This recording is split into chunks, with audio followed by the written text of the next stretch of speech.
Hostelworld was founded in 1999 and today is the world's leading hostels-oriented booking platform.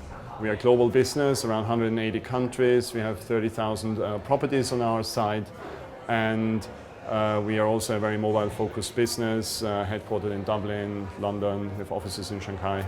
Like in many other industries, mobile has greatly impacted what we do today, of course. It's quite an interesting fact that I think the first iPhone was only launched in 2008, as far as I remember, and today obviously smartphones have a massive impact on what we do. Actually so much so that for Hostelworld we focus a lot on mobile. Right? We over the last couple of years created great capabilities in-house, and we continue to invest in in-house tech teams, development teams, marketing teams to really go where the customer is today. If you think about how that, in my view, impacts travel, in our business, the real-time aspect of travel is quite big. We have, a third of our customers are students. We have a lot of customers who are on a gap year and they need to book on the go. And when we look at our customer base, a high percentage actually books on mobile, researches on mobile, and they do that even whilst they are traveling. Okay? Now, what does it mean to us? First of all, we need to provide the right technology.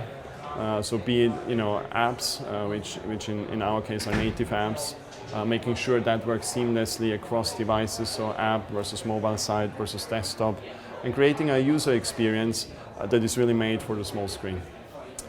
I think sharing economy is a very strong trend that we see across various parts of the travel space. So you can think about this in terms of transport as much as you can think about it in terms of accommodation, right? So the Ubers and the Airbnbs. I think what it does is it opens up a whole new way for customers to think about how they travel.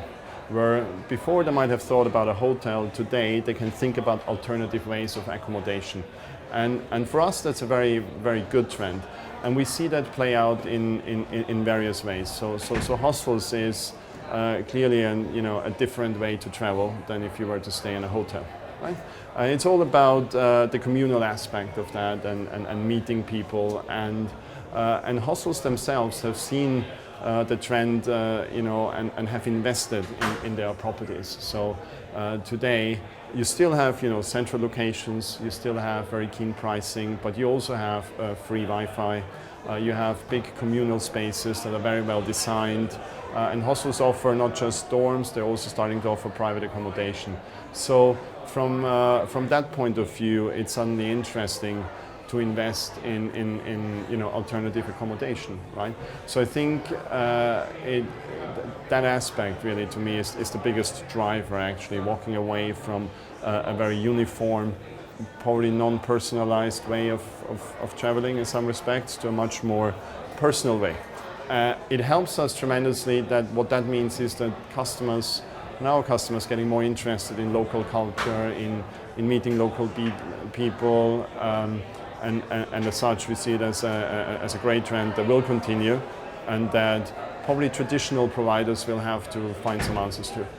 As a CMO, what I see, and I joined Hostelworld to bring the customer to the center of the business. So particularly in the travel world and for online travel agents, in that respect, I see a move to focus more on the customer, and therefore I think the customer experience will absolutely take center stage. Whereby I think in the past we understood that more as a pure maybe product function, or it's the UX, right? I think we now need to understand the customer experience as the entirety from the research, the planning, the booking, through to the actual staying at the hostel. So as online travel agents, we actually need to think about the offline world. And you can see that trend in many other industries. I'll just mention the United Airlines hub that's opened in New York in the US has, I think, about 6,000 iPads. Why do they have 6,000 iPads and cover 75% of their gates with that? Because it declutters the physical world. So if you think about customer experience, you can also think about the fact that technology and physical will combine, and technology will actually more help make sense of the physical world.